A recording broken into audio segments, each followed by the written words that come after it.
ನೋಡಿ, ಜನ ಸರ್ಕಾರದ ಬಗ್ಗೆ ಎಲ್ಲಾ ಪಕ್ಷಗಳ ಬಗ್ಗೆ ಯಾವ ರೀತಿ ಮಾತಾಡ್ತಾ ಇದ್ದಾರೆ ಅನ್ನೋದನ್ನ ಕೇಳಿಸ್ಕೋಬೇಕು ಆಡಳಿತದಲ್ಲಿ ಇರುವಂತವ್ರು.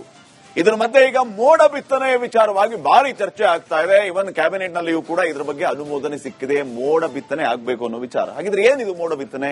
ಇದರಿಂದ ಯಾವ ರೀತಿ ಅನುಕೂಲ ಆಗುತ್ತೆ? ನೋಡಿ, ಮೋಡ ಬಿತ್ತನೆ ಅಂತಂದ್ರೆ ಕೃತಕವಾಗಿ ಮಳೆ ತರಿಸುವ ಒಂದು ವೈಜ್ಞಾನಿಕವಾದಂತಹ ತಂತ್ರವೇ ಈ ಮೋಡ ಬಿತ್ತನೆ. ಮೊದಲು ರೆಡಾರ್ ಮೂಲಕ ಮೋಡಗಳ ಅಧ್ಯಯನ ಮಾಡಲಾಗುತ್ತೆ. ಯಾವ ರೀತಿ ಅಂತಂದ್ರೆ ಈ ತೇವಾಂಶ, ಮಳೆ ಸುರಿಸದಂತಹ ಸೂಕ್ತ ಮೋಡಗಳೇನಿರುತ್ತೆ ಅವುಗಳನ್ನು ಗುರುತು ಮಾಡುವಂತ ಕೆಲಸ ಆಗುತ್ತೆ. ಅಂತ ಮೋಡಗಳ ಮೇಲೆ ವಿಮಾನಗಳ ಮೂಲಕ ರಾಸಾಯನಿಕಗಳ ಸಿಂಪಡಣೆ ಆಗುತ್ತೆ. ಎಂತ ರಾಸಾಯನಿಕ? ಆ ಮೋಡದ ಮೇಲೆ ಸಿಲ್ವರ್ ಅಯೋಡೈಡ್ ಮತ್ತು ಪೊಟ್ಯಾಷಿಯಂ ಅಯೋಡೈಡ್ ಸಿಂಪಡಣೆ ಮಾಡಲಾಗುತ್ತೆ.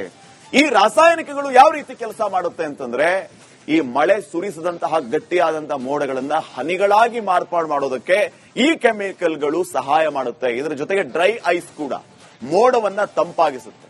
ಇದರಿಂದಾಗಿ ನೀರಿನ ಹನಿಗಳು ರೂಪುಗೊಂಡು ಮಳೆ ಆಗುತ್ತೆ. ಇದೇ ಮೋಡ ಬಿತ್ತನೆ.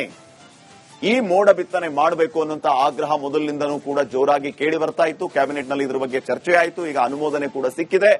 ಸೋಮವಾರದಿಂದನೇ ಮೋಡ ಬಿತ್ತನೆ ಮಾಡ್ತೀವಿ ಅಂತಾನೂ ಕೂಡ ಈಗಾಗಲೇ ಸಚಿವರು ಹೇಳಿದ್ದಾರೆ. ನೋಡೋಣ ಈ ನಿಟ್ಟಿನಲ್ಲಿ ಯಾವ ರೀತಿ ಕೆಲಸ ಮಾಡ್ತಾರೆ ಅಂತ. ನೆಕ್ಸ್ಟ್